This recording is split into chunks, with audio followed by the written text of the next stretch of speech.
कर्ण पिशाचिनी के जो 3 मंत्र बहुत प्रचलित हैं वे इस प्रकार हैं। पहला मंत्र, ओम कर्ण पिशाचिनी अमोदे सत्यवचनी मम करने जो एक से अति अनंतो गमे सर्वतो भाग दरेक से ओम कर्ण पिशाचिनी स्वाहा। दूसरा मंत्र है, ओम ह्रीं कर्ण पिशाचिनी में कर्णे कथ्यहूँ फट स्वाहा। तीसरा मंत्र है, ओम ह्रीं क्लीं श्री देवी कर्ण पिशाचिनी अमृतमय सत्यवादिनी मम कर्णे विश्व रहस्य कथये स्वाहा। साधक किसी भी एक मंत्र से साधना करता है। ये तीनों मंत्र शुद्ध संस्कृत भाषा में नहीं है। यह साधना अघोरियों की होने के कारण इन मंत्रों में जन भाषाओं एवं आदिवासियों के शब्दोच्चारों का प्रवेश हो गया है। अशुद्ध भाषा में होने के बावजूद ये मंत्र सिद्धि देते हैं। इसी से प्रकट है कि मंत्रों में स्वयं की कोई शक्ति नहीं है। वे केवल मनोबल पैदा करते हैं, आत्म प्रेरणा ही विकसित करते हैं। ये आत्मबल एवं आत्म प्रेरणा ही साधक को सिद्धि तक पहुंचाते हैं। यदि मंत्रों में स्वयं की कोई शक्ति होती तो अशुद्ध उच्चारण अथवा गलत व्याकरण के मंत्रों से किसी भी प्रकार की सिद्धि तक पहुंच पाने का प्रश्न ही न उठता।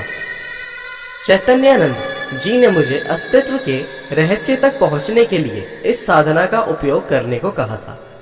वास्तव में कर्ण पिशाचिनी की साधना प्राप्त करने के लिए मेरी कोई रुचि नहीं थी। इसके बावजूद केवल अपना कौतूहल शांत करने के लिए मैंने कर्ण पिशाचिनी को साध कर देखा था।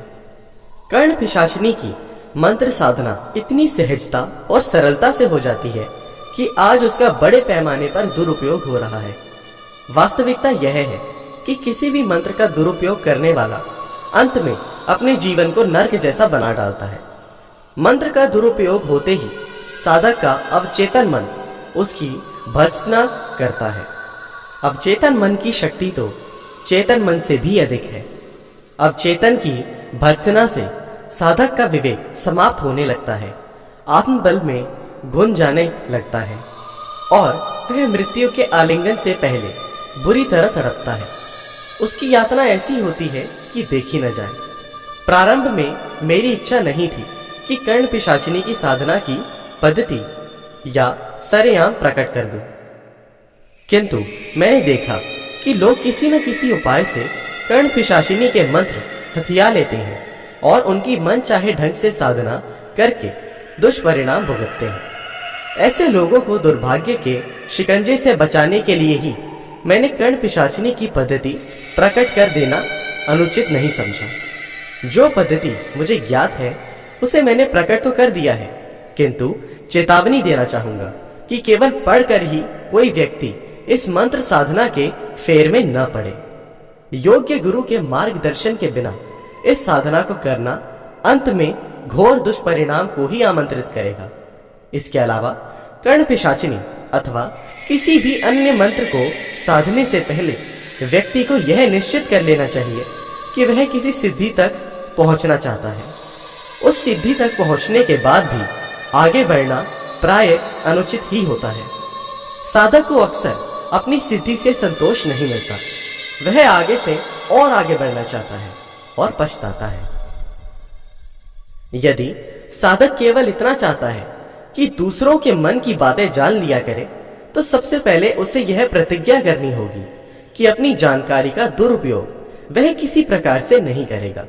न उस जानकारी का लाभ लेकर वह अपने किसी स्वार्थ की पूर्ति करेगा।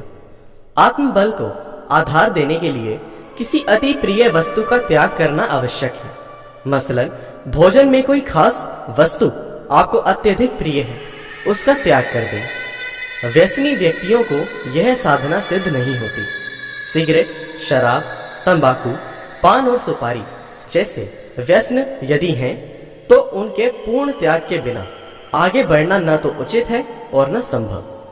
सप्ताह के प्रथम दिवस से यानी सोमवार से कर्ण पिशाचिनी की साधना प्रारंभ करने की सलाह दी जाती है। कारण स्पष्ट है। सप्ताह का प्रारंभ और मंत्र साधना का प्रारंभ दोनों के मिलने से साधक का उत्साह बढ़ता है।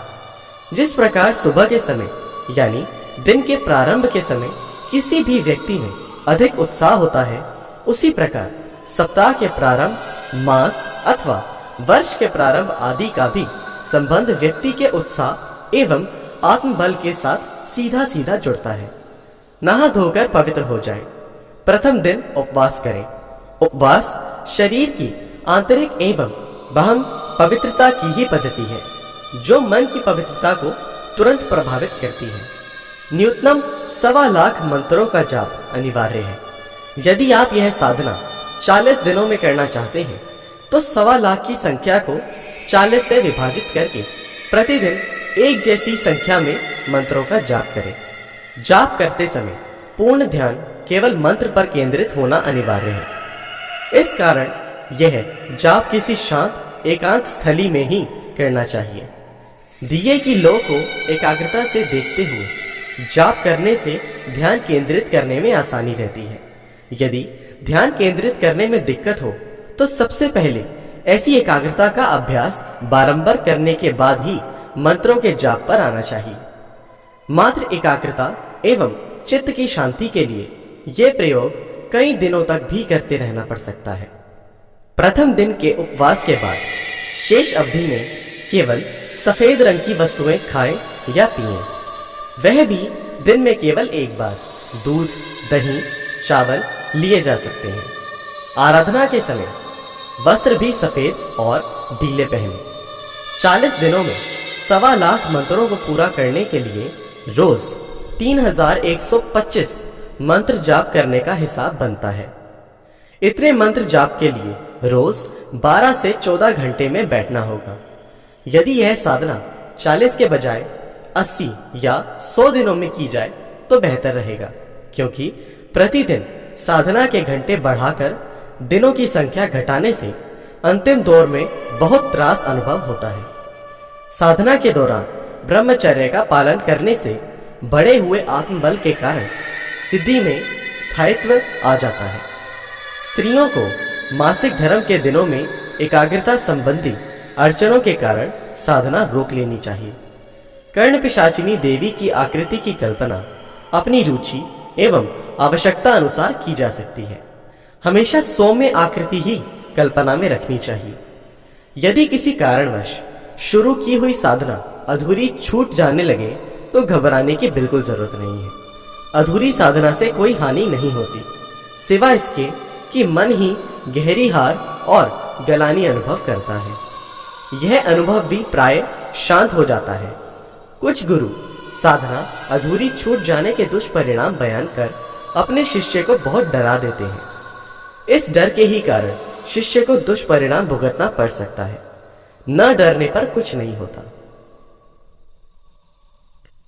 शमशान में जाकर मंत्र जपना या शव साधना करना, ये अघोरियों के तरीके हैं।